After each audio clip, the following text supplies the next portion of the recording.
వీక్షకులందరికీ నమస్కారం. ఈరోజు ఆహారపు అలవాట్ల గురించి ఆలోచిద్దాం.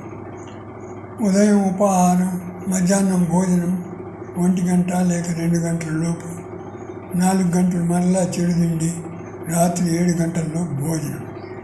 ఈ అలవాటు మామూలుగా ఉండవలసింది. ఉదయం మొలకెత్తిన విత్తనాలు, ఉపాహారం బదులు మధ్యాహ్నం భోజనం, కూరల్లో ఉప్పు లేకుండా, 4 గంటలకు చిరుతిండి, రాత్రికి అనగా సూర్యుడు అస్తమించకముందు భోజనం. ఈ పద్ధతిలో మొలకెత్తిన విత్తనాల్లో పెసర విత్తనాలతో కొంచెం ఇబ్బందికర పరిస్థితి ఏర్పడవచ్చు. అది ఏమనగా ఎక్కువగా తింటే పొట్టలో గ్యాసుకు సంబంధించిన ఇబ్బంది కలగవచ్చు. అందుచే వారి తత్వాన్ని బట్టి వీటి వాడకం సరిచూసుకోవాల్సి ఉంటుంది.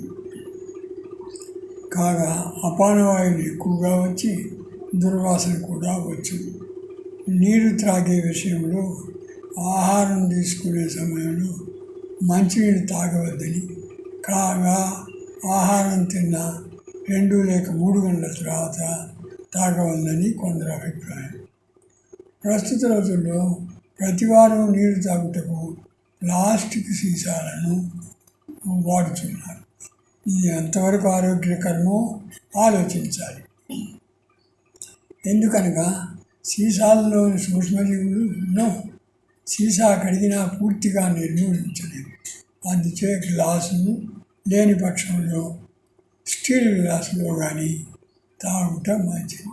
ఎందుకనగా సీసాల కన్నా గ్లాసును శుభ్రం చేయటం తేలిక, ఇంకా తందనాలు జరుగుతాయి. దీనిలో నాలుక శరీర భాగాల్లో అన్నాం కదా, ఇందులో నాలుక అనేదాన్ని ఉపయోగిస్తుంది. నాలుక రుచులను ఆస్వాదిస్తుంది, పలుకులకు సహకరిస్తుంది, నలుగురు మెచ్చుకునేలా పలుకుతుంది, మెలికలు తిరుగుతూ నాట్యం అవుతుంది. ఇప్పుడు మెదడుకు మేత పజిల్స్ లాంటివి.